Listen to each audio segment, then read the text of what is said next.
नमस्कार, स्वागत है आपका हमारे चैनल शंकरा शिवयुग पर। मित्रों, आज 23 फरवरी दिन गुरुवार को विनायक चतुर्थी का त्यौहार मनाया जाएगा। आप सभी को विनायक चतुर्थी की शुभकामनाएं। हिंदू धर्म के अनुसार गणेश जी सर्वप्रथम पूजनीय देवता है। उनकी पूजा के बिना कोई कार्यक्रम संपन्न नहीं होता। गणेश जी को प्रसन्न करने के लिए चतुर्थी तिथि पर उनकी पूजा करना शुभ माना जाता है। विनायक चतुर्थी का व्रत रखने और भगवान गणेश की इस दिन आराधना करने से उनका आशीर्वाद मिलता है और सारे दुख दूर होते हैं। व्रत कथा को पढ़ने वाले की इच्छाएं पूरी होती हैं और उसके जीवन में सुख समृद्धि बनी रहती है। विनायक चतुर्थी की कथा के अलग अलग पहलू पौराणिक ग्रंथों में मिलते हैं, लेकिन जो कथा सबसे ज्यादा प्रचलित है उसके बारे में हम आपको बताते हैं। पौराणिक कथा के अनुसार एक समय जब भगवान शंकर और माता पार्वती नर्मदा नदी के किनारे विराजमान थे तो पार्वती जी ने महादेव से चौपड़ खेलने के लिए कहा।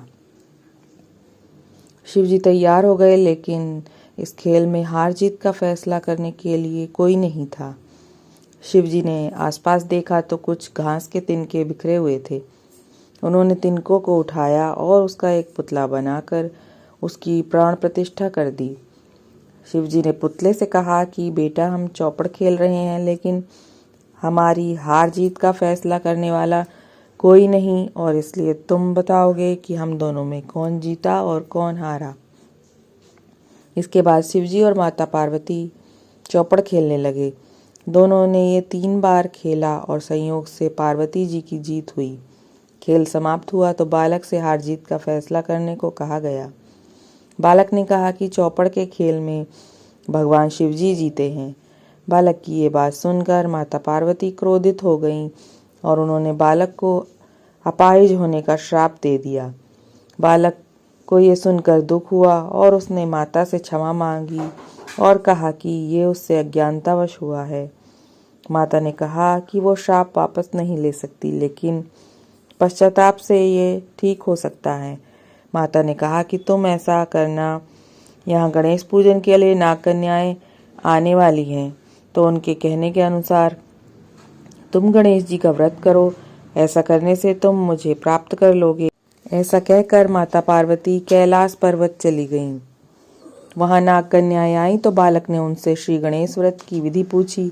उसके बाद बालक ने 21 दिनों तक गणेश जी का व्रत किया और बालक की श्रद्धा से भगवान गणेश प्रसन्न हो गए। उन्होंने बालक से मनवांछित फल मांगने को कहा तो बालक ने कहा कि हे विनायक, मुझ में इतनी शक्ति दीजिए कि मैं अपने पैरों से चलकर अपने माता पिता के साथ कैलाश पर्वत जा सकूं।